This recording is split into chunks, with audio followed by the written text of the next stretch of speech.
After over 2 years of speculation and endless media coverage, the Mueller report arrived with a whimper.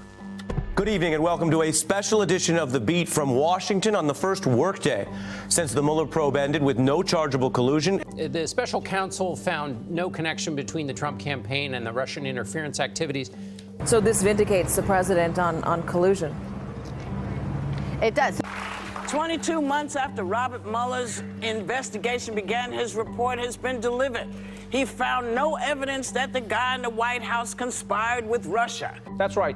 The Mueller investigation report is in, and it says there was no collusion. And the only indictment we'll likely see in the coming weeks is of the mainstream media.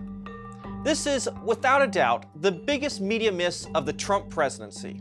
The fact is that after non-stop allegations and insinuations that Trump was a Manchurian candidate and a puppet of the Putin regime, there appears to be no evidence whatsoever to back up those claims.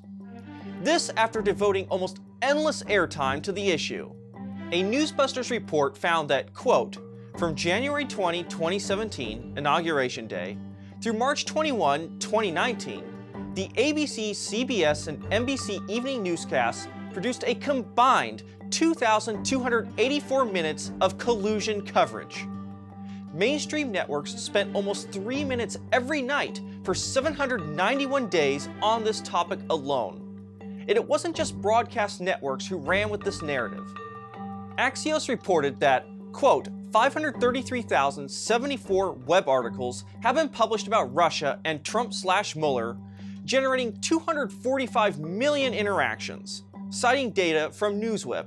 This coverage fueled the wild fantasies of progressive activists around the country, bizarre viral Christmas songs, and stories of elderly critics attempting to stave off death to see the Mueller report, to name just a couple.